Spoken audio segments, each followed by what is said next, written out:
Mastering the tools don't necessarily make you a good designer, but let's be honest, that can save you hours. If you ever found yourself endlessly copy and pasting, manually updating elements, or thinking that it must be a faster way to do things, you're in the right place. In this video, I'm sharing 8 Figma hacks that completely changed my workflow. So let's jump right in. Make using components your default. If you're using an element more than 3 times, make it a component. That applies to buttons, icons, tooltips, navbar, you name it. Without components, you waste time digging through files, copy pasting, and manually updating elements. With components, one edit updates everything. Huge time saver. Number 2, use frames instead of groups. Frames are so much more powerful than groups. They allow you to apply auto layout, constraints, and other properties that make designing smoother and more consistent. So if you're creating a button by making a rectangle, a text fields, and then grouping them together, hear me out and change this approach. Number 3, master auto layout. If you learn one thing in Figma, let it be auto layout. This is what makes your designs flexible, scalable, and easier to update. You can set your width and height to fix, hug, or fill depending on how you want it to behave. Adjust your padding, gaps, and alignment. The more I use auto layout, the less manual work I have to do. And that's the goal, right? Number 4, remember that there is a plugin for everything. For almost any repetitive task, there's probably a plugin to speed things up. For example, once I was working on a project that didn't have text variables or text styles, and we had to make a change to that font. Doing that manually would take forever. It took me 5 seconds to find a plugin for that,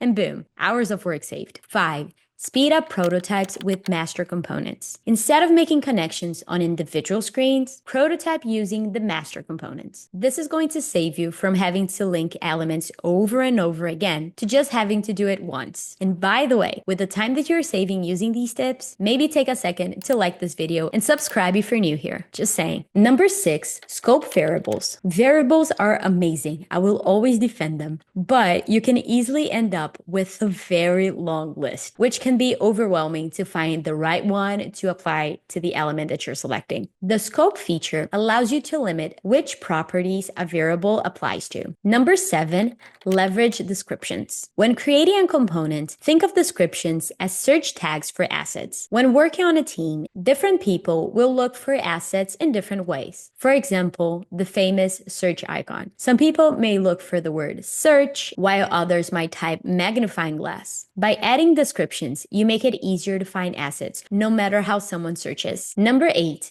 organize the elements with a tidy up feature. Ever selected a bunch of objects in Figma and noticed that blue grid icon in the lower right corner? That's the tidy up feature. One click and everything is evenly spaced and perfectly aligned. Super useful to keeping your files clean and structured. All right, and that's 8 Figma tricks to level up your workflow. Which one are you most excited to try it out? Let me know in the comments. And if you want more Figma tips, make sure to check out this video where I list my favorite Figma plugins. I'll see you in the next one. Happy designing!